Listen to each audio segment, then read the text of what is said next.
When the snooker world learned that John Virgo had passed away, it felt like more than the loss of a familiar voice. It felt like the end of an era. For decades, John Virgo was not just present at snooker's biggest moments, he helped define how those moments felt. His passing on February 4, 2026 at the age of 79 came quietly at his home near Malaga, Spain, but the impact of that news was anything but quiet. Within hours, tributes poured in from every corner of the sport, from former world champions to current professionals, broadcasters, and fans who had grown up listening to his unmistakable tone. Now, as the sport prepares to say its final farewell, attention has turned to his memorial, burial, and the way snooker will honor a man who gave it so much. The timing of his passing has made the loss feel even more poignant. With the World Snooker Championship just around the corner, an event so closely tied to John Virgo's career, it is difficult to imagine the Crucible Theatre without him. For many viewers, the championship and Virgo's voice were inseparable. His commentary did more than describe frames and shots. It gave matches atmosphere. It shaped tension. It helped audiences understand not just what was happening on the table, but why it mattered. John Virgo's journey with snooker began long before he ever picked up a microphone. As a player, he was respected as a determined and talented competitor.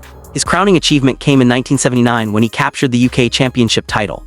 That victory placed him firmly among the elite players of his era and ensured that his understanding of the game was rooted in experience, not theory. He had faced the pressure of championship tables. He had felt the weight of expectation. When he later spoke about snooker, audiences trusted him because he had lived it. When Virgo transitioned into broadcasting, he did not simply adapt to commentary, he transformed it. At a time when sports commentary could easily become intrusive or overbearing, Virgo developed a style that was calm, measured, and deeply engaging. He understood the power of restraint. He allowed silence to do its work. He knew when to speak and, just as importantly, when not to. His hushed tones during tense moments drew viewers closer, making them feel as though they were sitting in the arena themselves. Then there was the phrase that became part of snooker folklore. Where the cue ball going? It was simple, almost casual, yet it carried enormous suspense. Viewers at home often found themselves thinking the same thing in those critical moments, and when Virgo voiced it, it felt like a shared experience between commentator and audience. That line became his signature, repeated affectionately by fans and referenced endlessly in highlights and tributes. It was a reminder that his genius lay in connection, not exaggeration. Beyond the commentary box, John Virgo expanded snooker's reach in the 1990s through the BBC program Big Break. Co-hosting alongside comedian Jim Davidson, Virgo helped bring snooker into family living rooms in a fresh and entertaining way. The show combined trick shots, humor, and competition, making the sport accessible to audiences who might never have watched a full professional match. For many families, Big Break was their first real exposure to snooker, and John Virgo was at the heart of it. He balanced authority with warmth, expertise with humor, and seriousness with fun. Year after year, Virgo returned to Crucible Theatre in Sheffield for the World Snooker Championship. His presence there became as expected as the green baize itself. He was there for epic finals, dramatic comebacks, and historic achievements. He narrated moments that now live permanently in snooker's collective memory. His voice guided viewers through the sport's greatest highs and most agonizing near misses. Just weeks before his death, Virgo was still doing what he loved. He was part of the commentary team for the Masters final at Alexandra Palace, where Kyren Wilson claimed victory. He was due to return to Sheffield in April to cover the World Championship once again for the BBC. The realization that this year's tournament will unfold without him has been deeply unsettling for his colleagues. Stephen Hendry openly admitted that he is dreading the championship without Virgo's commentary, a sentiment echoed by many within the sport. Virgo's passing closes a chapter that stretches back decades. He witnessed generational shifts in snooker, from one era of dominance to the rise of new stars.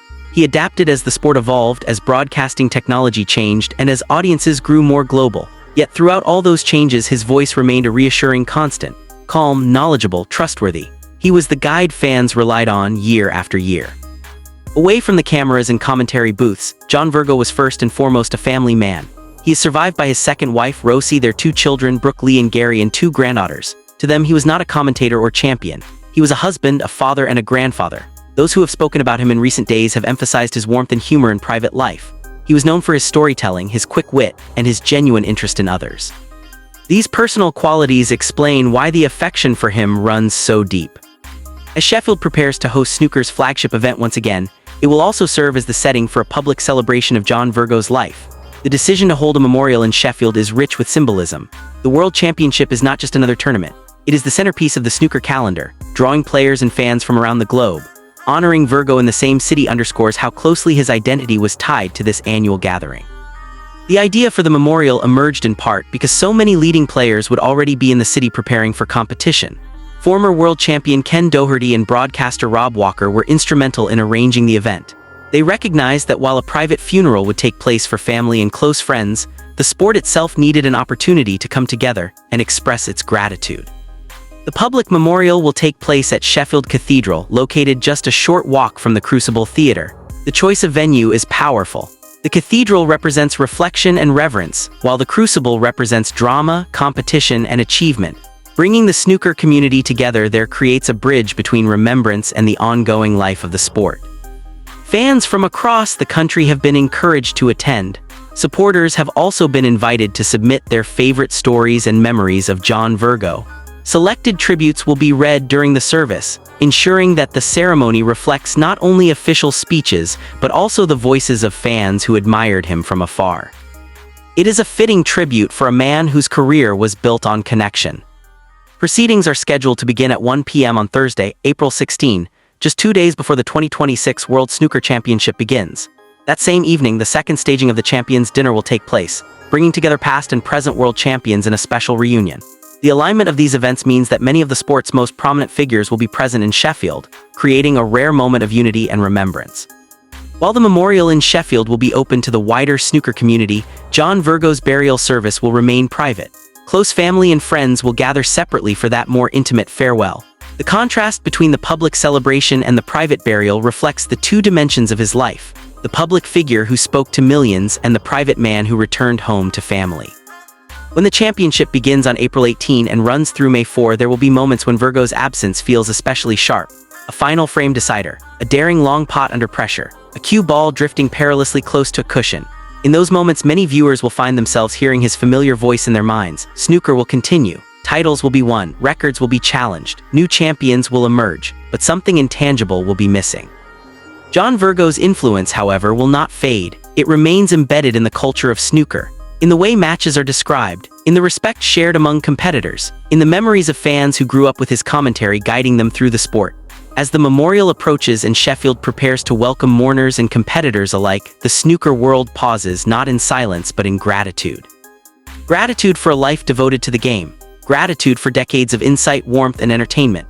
John Virgo's story does not end with a final frame. It lives on in archived broadcasts, in shared memories, and in the rhythms of commentary that future voices will inevitably echo. He may no longer sit in the commentary box, but the wisdom, wit, and humanity he brought to snooker remain woven into its enduring narrative.